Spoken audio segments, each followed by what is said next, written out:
Aquí está un personaje muy conocido y reconocido que no necesita de parte nuestra. Quiero decir, Yolanda y yo, mayor introducción, pues somos colegas. Comienza la entrevista con Jorge Ortiz García, ella.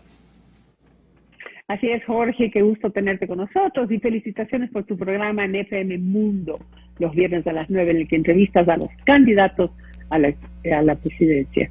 De tu experiencia con las entrevistas hasta ahora realizadas, ¿cuál es la calidad de candidatos a la presidencia que tiene Ecuador al momento? Hola Yolanda, Carlos, muchas gracias por la invitación y por sus palabras. A ver, yo creo que el promedio de la clase política ecuatoriana es deplorable. Sencillamente no puede ser peor. Y con un agravante, va en declive.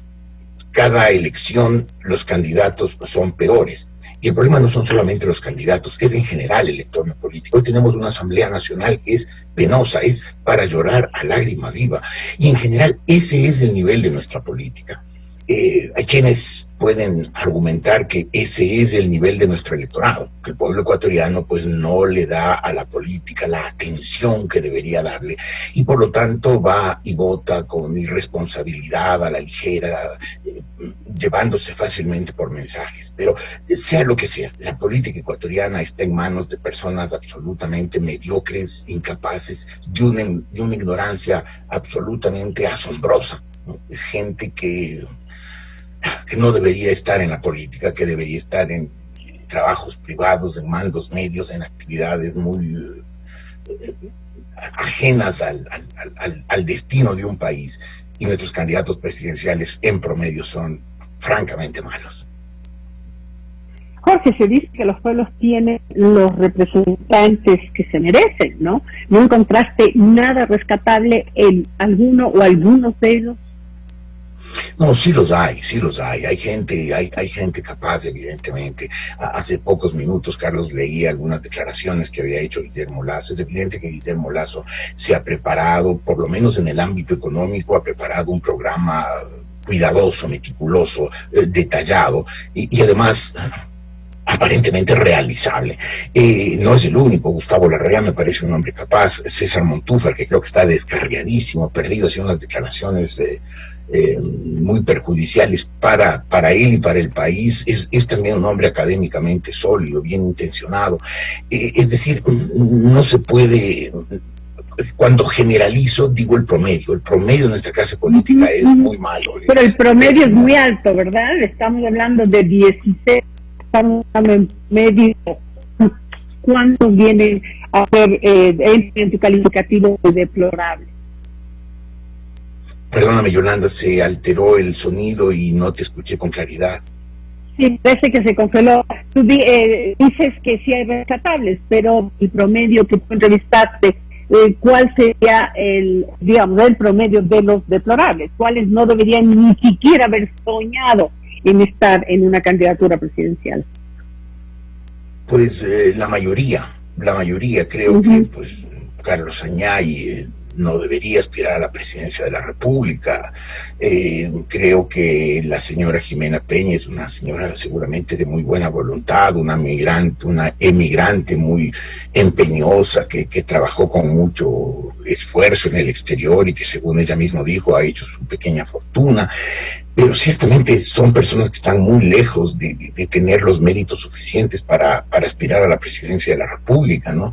Es decir, cuando hablamos de ese nivel, estamos hablando de personas que quieren dirigir durante 4 años los destinos de un país, de una sociedad de 16 y más millones de habitantes, que está en una de sus crisis más profundas, con una situación económica deplorable, con una situación sanitaria peligrosísima. Pues ponerse al hombro una sociedad como esa, en un país como ese, en una situación como esta, pues requiere de un talento, de una capacidad, de una preparación pues muy grandes. Y que esta gente, la mayor parte de estos candidatos, efectivamente, de una preparación extraordinaria. Claro. No solamente ostentar una serie de títulos, sino además que a propósito no los tiene Guillermo Lasso, siendo, según tus palabras, uno de los más preparados para ocupar el sillón presidencial. Tú has entrevistado a 2 de 3 punteros Yacu Pérez y Guillermo Lasso. ¿Hay diferencias de fondo y de forma entre ambos? Sí, de forma y de fondo, evidentemente. Además, creo que apuntan a electorados diferentes, ¿no? Guillermo Lasso está claro que trata de llegar a la clase media, básicamente a una clase media urbana que valora. Esa es una de las características internacionales de la clase media, valora la estabilidad. Quiere tener un ambiente tranquilo, un país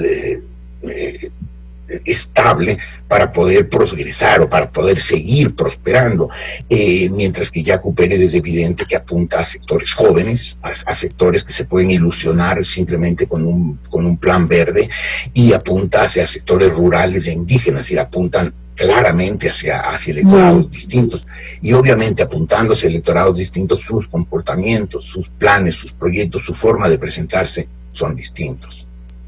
¿Andrés Arauz ha aceptado entrevistarse contigo? Sí, se supone que va a estar este viernes a las 8 de la mañana. Muy bien, yo de él no me hubiera pedido.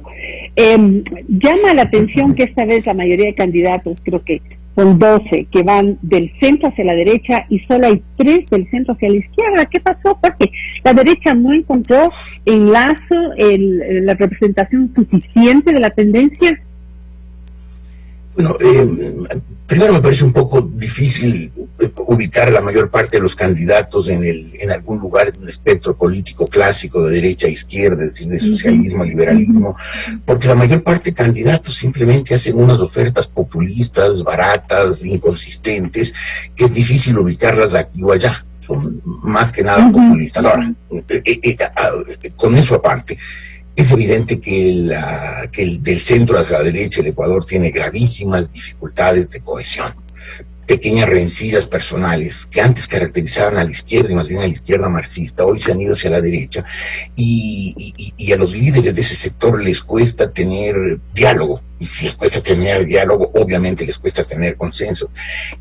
Yo creo más bien es que muchos de los candidatos han preferido presentarse por ese lado porque suponen que el espectro del centro hacia la izquierda está copado por 2 candidatos aparentemente fuertes como son Yacu Pérez y Andrés Arauz. Entonces, muchos candidatos deben haber pensado, si me meto en ese sector, no tengo posibilidades, más bien me paso al otro donde no hay tantos candidatos, o no hay más de un candidato fuerte que pueda absorberme los votos y dejarme sin nada. Más allá de las propuestas y plan de gobierno que debemos conocer de los candidatos, creo que en tus entrevistas tú tratas de ver también el perfil humano, y no solamente humano, sino intelectual, cultural de tus entrevistados, así como saber que han pagado los impuestos, por ejemplo. ¿Qué es lo que debemos buscar a las personas? Porque las propuestas son muy fáciles de ponerlas en blanco y negro, la puede poner cualquiera y presentarle al candidato, pero ¿qué debemos profundizar en lo que tiene que ver con el individuo para mejorar nuestra calidad de voto? A ver, yo parto de un principio de ser algo muy elemental, muy básico, pero yo creo que una mala persona no puede dirigir el destino de 16 millones de personas. No puede, simplemente no puede. Carlos dijo en algún tuit hace pocos días, esta vez no estamos eligiendo un presidente, estamos eligiendo un destino, un futuro, un porvenir. A mí me parece que es una descripción perfecta de la situación actual. Eligiendo un presidente podemos equivocarnos, nos hemos equivocado muchas veces, pero eligiendo un porvenir en una situación tan crítica, en una encrucijada tan dura como la actual, no podemos permitirnos equivocarnos. Y entregarle el país a una persona que no tiene un buen corazón. Quizás estoy diciendo algo que suene muy elemental, pero cuando uno ve, por ejemplo, un hombre como Rafael Correa, un hombre que piensa 24 horas al día en él, en su ego, en su afán de poder, en su afán de lucirse, de ser la estrella. 10 años y medio lo padecimos, un culto a la personalidad enfermizo y enfermante. Obviamente no podía gobernar bien el país, y malbarató, desperdició la mejor oportunidad que tuvo el Ecuador en toda su historia de darle una prosperidad estable al Ecuador. Entonces yo creo que buscar un buen hombre, un hombre con buen corazón, con buenas intenciones, es el primer requisito. Después hay que ver su preparación, sus capacidades, sus habilidades, su experiencia, su talento, su equipo, para completar una elección. Bien, Carlos, perdón, Jorge, como decimos en la sierra, como es caras vemos, corazones no conocemos también. Vamos con el aludido, Carlos Vera, que sigue contigo la entrevista desde Guayaquil. Gracias, Dios. ¿Cuánta razón tiene Jorge? Porque yo cometí el error de no investigar si Correa era un buen hombre. En el 2006 me parecieron buenas sus propuestas y ahí tienen ustedes las consecuencias. Tampoco es cierto que lo elegí presidente, pero sí creo que fue influyente en esa elección. Esa es una gran verdad. Jorge, qué gusto verte. Ahora, me pareces cruel en tus entrevistas. Ya yo siempre he disfrutado tu estilo y me he enriquecido con nuestras diferencias, pero es cruel preguntarle a Jimena Peña qué libro usted está leyendo. ¿Por qué? A ver, yo creo que el nivel cultural, el conocimiento del mundo se adquiere en los libros. No en las aulas universitarias. En las aulas universitarias se puede adquirir la preparación suficiente para profesionalmente desenvolverse en la vida, pero la cultura depende directamente de los libros. Yo creo que quien lee tiene un nivel cultural superior. Y me parece importante preguntarles. Yo le pregunté a Rafael Correa, a través de una periodista que trabajaba conmigo en el año 2006, qué libro estaba leyendo. Rafael Correa dijo, yo leo tanto. Miró hacia el horizonte como buscando en el infinito su biblioteca llena de tomos que le dieron un bagaje intelectual superior y no supo decir qué libro estaba leyendo ni qué libro había leído. Y eso lo vimos en su gobierno. Jorge, esta cita recurrente tuya y mía, a ese individuo, dicen algunos que es la responsable, además tenemos esa influencia, imagínate, dicen algunos que es la responsable de haberlo mantenido en el imaginario, de lo único que hemos hecho es crecerlo y fortalecerlo. ¿Qué sentido tiene entonces citarlo? A ver, Carlos, yo creo que en el Ecuador hemos tenido a lo largo de nuestra historia, desde 1830, periodos históricos marcados por líderes. Empezó siendo Juan José Flores, después fue José María Urbina, después fue García Moreno, Ignacio de Veintimilla, Eloy Alfaro y después evidentemente el doctor Velasco. Y ahora es Rafael Correa. Y todas las referencias en esa época se hacían a ese líder, porque en el Ecuador no tenemos presidentes, tenemos semidioses, tenemos unos caudillos a los cuales les entregamos no solamente el manejo del gobierno, les entregamos el país, les entregamos nuestro destino. Y entonces, porque además esos líderes tienden a asumir todo el poder, más allá de las facultades constitucionales, más allá de los límites democráticos, tienden a asumir todos los poderes. Este momento, la gran referencia para el Ecuador, y para desgracia del Ecuador, es Rafael Correa. Él gobernó 10 años y medio, fue muy ineficiente en todo, excepto en un tema en el que fue impecable: propaganda.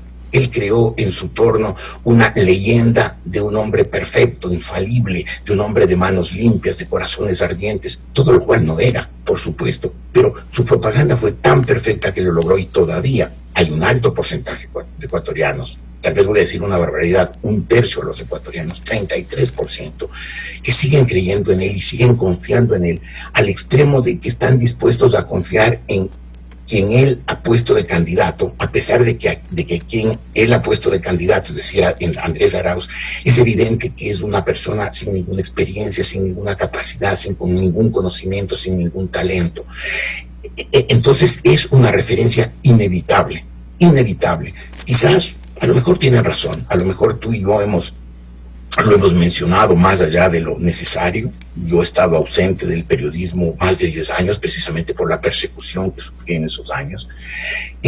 Pero creo que sí, creo que con demasiada frecuencia nos referimos a él, pero me parece que lamentablemente Correa sigue siendo la referencia inevitable de la política ecuatoriana, como en su momento fue cada uno de los líderes. Discrepo contigo, y no por defenderte o defenderme, que no lo necesitamos, sino por una lógica muy sencilla. Si no hubiéramos hecho nosotros y otros esa clase de alusiones, el porcentaje de adhesión sería mayor y de aceptación de su candidato descomunal. Es ya significativo y preocupante por factores como los que anota Jorge. Yo diría que el uno a la cabeza. La propaganda generó un nivel de retención e idealización que, en contraste con lo que ha venido después por otras circunstancias, pero en contraste con eso, hacen que algunos lo añoren. Miren, hemos hablado de las entrevistas de Jorge Ortiz en FM Mundo, no me las pierdo, acá las reprisas Radio Centro, sábado y domingo, y solo quiero mostrarles un fragmento para que vean la mecánica, y después referir algo de esta última que tuvo el fin de semana anterior con Guillermo Lasso. Y hubiera esperado de usted un alineamiento claro. ¿Dónde estamos en cuanto a nuestra posición geopolítica estratégica? Porque una definición de esta naturaleza va a ser imprescindible en el mundo que se nos viene encima. Mire, Jorge, yo no tengo duda de que estaré siempre en el plano de la democracia, la defensa de la institucionalidad democrática.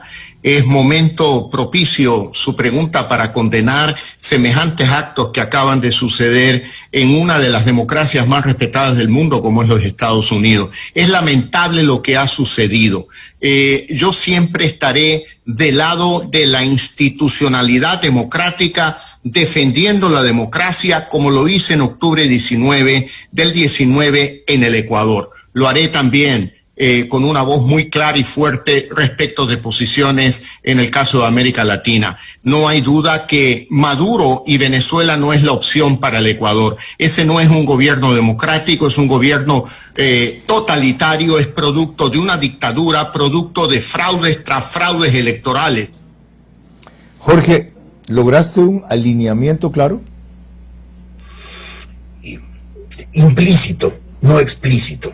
Ya. Y yo creo que un candidato con verdaderas opciones de poder como es Guillermo Lasso debió haber tenido en su programa de gobierno de 87 páginas algo más que media página para fijar la posición del Ecuador en el mundo. Coincido, y si no es en el programa de gobierno, tu respuesta. Ahora, hay otra parte que también es muy cruel. Jorge comienza con chalaca, como decimos quienes jugamos fútbol. Nada menos que diciéndole, señor Lasso, usted no fue capaz de defender el fraude que dice que le hicieron en el 2017. Muchos se preguntan si será capaz de defender ahora una victoria en el evento de que la tenga.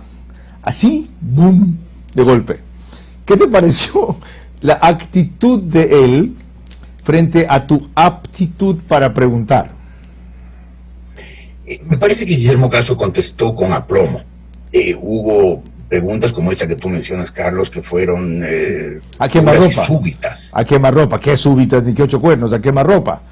A quemarropa. Y creo que contestó con aplomo. Me parece que sus respuestas fueron en general muy consistentes. Me parece que supo mantener la calma y no respondió con alguna actitud altanera innecesaria. Correcto. Lo único que yo le criticaría es su expresión. Por momentos su expresión era dura, era de desagrado.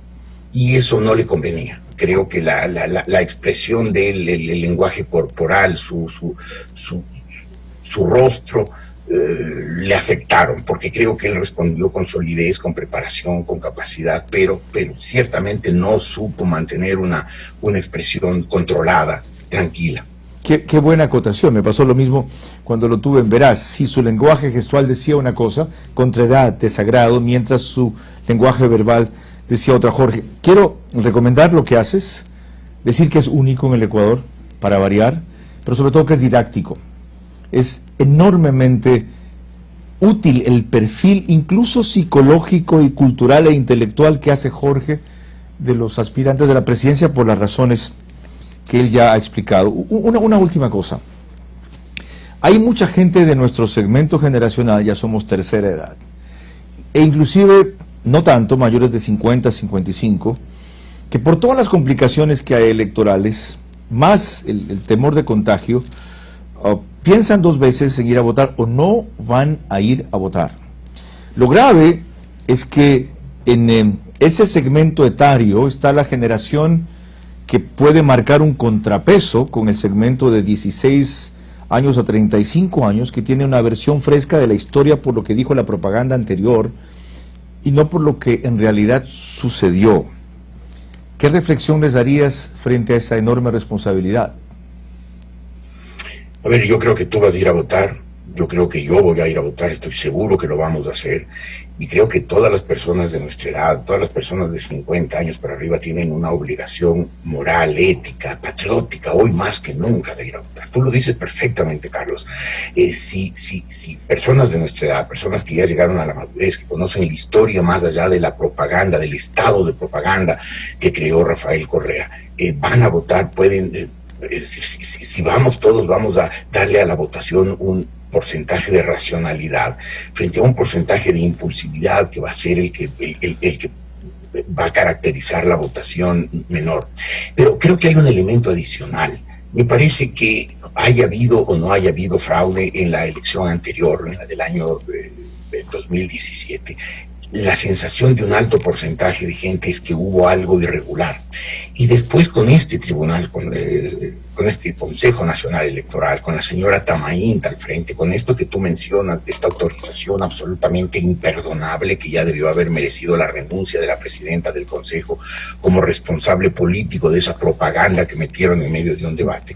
Yo creo que hay mucha gente que tiene un cierto escepticismo y dice, si en todo caso nos van a robar las elecciones, Exacto. en todo caso nos van a decir que el señor Arauz ganó. Y eso hay que sacarle de la mente a la gente. La única manera de garantizar que el Ecuador elija mal es absteniéndonos de ir, es poniendo nuestras dudas por delante de nuestra confianza en que esta vez vamos a ir, vamos a votar, vamos a pensar racionalmente, vamos a votar con el cerebro, no con el corazón, ni influidos por una propaganda torcida, y vamos a ganar las elecciones. Cuando me refiero a ganar las elecciones, va a ganar un sector político, un candidato, quien quiera que sea, en capacidad de dirigir al país con patriotismo, con sensatez, con racionalidad, con austeridad, alejándose del populismo, del caudillismo, de todas esas enfermedades, de todos esos males que llevaron al Ecuador a donde está. Después del boom del petróleo de los primeros años de este siglo, el Ecuador debería ser un país solvente, debería ser un país ya próspero. Concretamente deberíamos tener, por ejemplo, los recursos para comprar en grandes cantidades vacunas para inmunizar a la población. Pero se gastaron la plata, la derrocharon, se la robaron y encima nos dijeron que eran honrados. Y hay un porcentaje que se creyó un cuento tan infame. Mil gracias por tu orientación. Y celebro que hayas vuelto al ruedo, aunque sea temporalmente, de verdad. De paso, eso te vivifica, te veo mejor. Dale un gran abrazo, alegría. Muchas gracias, Carlos, un gran abrazo para ti, por supuesto para Yolanda, y así como tú dices que celebras que yo haya vuelto transitoriamente, yo celebro que tú hayas vuelto establemente. Siempre lo dije oralmente y por escrito, que tú eres el mejor entrevistador que tenía el país, mucho mejor que yo, no me cabe la menor duda, y lo apuesto, no lo digo ahora, lo apuesto por escrito, y creo que tu presencia en el periodismo ecuatoriano es indispensable, y no una presencia como la mía, al paso, estable, que te quedes ahí mientras puedas. Modesto Ortiz García, gracias, un abrazo. Uno de los mejores, sí, gracias a Dios. Bueno, y esto no es modestia porque no es una de mis virtudes. De paso, quiero remarcar en una cosa muy importante que dijo Jorge. Sería gravísimo entregarle el país a un hombre que no tiene un buen corazón. Y dijo que por ahí empiezan los méritos de un buen gobernante, pero no acaban. Habló de que es importante conocer su nivel de preparación, su inteligencia, sus habilidades y su equipo.